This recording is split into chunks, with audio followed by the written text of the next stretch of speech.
Socrates 2500 tahun yang lalu mengatakan bahwa learning is remembering, bahwa belajar adalah mengingat. Metode Sigma dibangun dengan mengikuti suatu teori yang telah terbukti efektif dalam bidang pendidikan yang dikenal dengan taksonomi Bloom.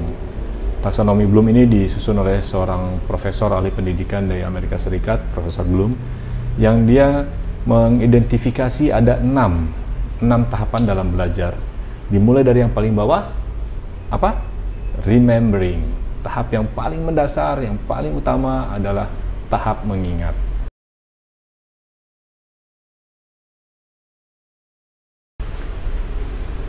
Slide ini adalah salah satu slide terpenting yang mungkin akan meningkatkan kemampuan bahasa Inggris Anda.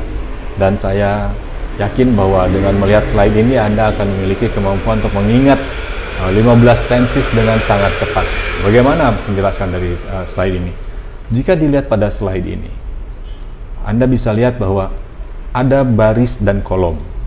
Pada baris, buatlah tenses berupa past, present, progressive, future, dan perfect.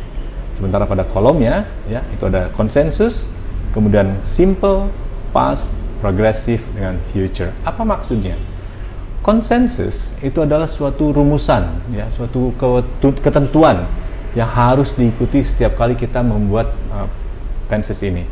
Untuk past tense, konsensusnya adalah selalu ada subjek dan verb bentuk kedua. Subjek, verb bentuk kedua. Untuk present tense, subjek ditambah verb bentuk pertama. Untuk progressive itu adalah subjek, be, verb 1, dan ing, karena progresif itu adalah sesuatu yang in progress, yang sedang berlangsung. Saya menandai dengan angka, dengan dengung, karena progresif adalah tenses yang selalu ada engnya, yang sedang berlangsung. Kemudian di future, ya, future itu adalah masa depan, itu harus ada will-nya, ya, subject, will dengan verb 1. Guyonannya, di masa depan saya akan punya will. Di masa depan saya akan punya will.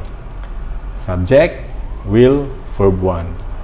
Untuk yang terakhir itu adalah perfect tense. Untuk perfect itu harus ada have atau has dan kata kerja bentuk ketiga.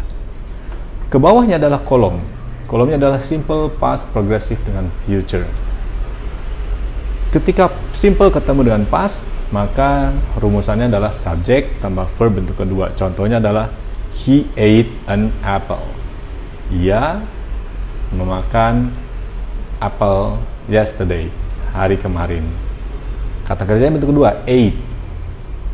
Disinilah pentingnya kita menghafal irregular verbs. Kita tahu bentuk pertama dan kita tahu bentuk kedua. Sementara untuk present tense-nya adalah subjek, verb pertama, dan lihat dari subjeknya. Jika subjeknya adalah orang ketiga tunggal, maka kata kerja bentuk pertama harus ditambahi dengan s. He eats an apple. Yang tadi past tense ate dirubah ketika simple menjadi eats. Jadi bentuk aslinya bentuk pertama. Namun harus ditambahi dengan s. He eats an apple. Apa yang dimaksud dengan kata kerja? Maaf, kata ganti bentuk ketiga. Kata ganti orang bentuk ketiga itu adalah menunjukkan orang yang sedang dibicarakan. Saya yang berbicara adalah orang pertama, Anda yang saya ajak berbicara adalah orang kedua, orang lain yang kita bicarakan itu adalah orang ketiga. Jika dia hanya satu orang, maka itu disebut tunggal. Tapi jika yang kita bicarakan banyak orang, maka mereka adalah jamak. He adalah satu orang. seorang laki-laki. Maka kata kerjanya ditambahi dengan S. He eats an apple. Untuk progresif, ya, sesuai dengan rumusannya adalah subjek, be, verb 1, ing. Jadi kata kalimatnya adalah he is eating an apple. Ingat bahwa progresif adalah sesuatu yang sedang berlangsung. He is eating an apple. Untuk future, jangan lupa selalu di masa depan kita punya will, ya. Maka subjek, will, verb 1.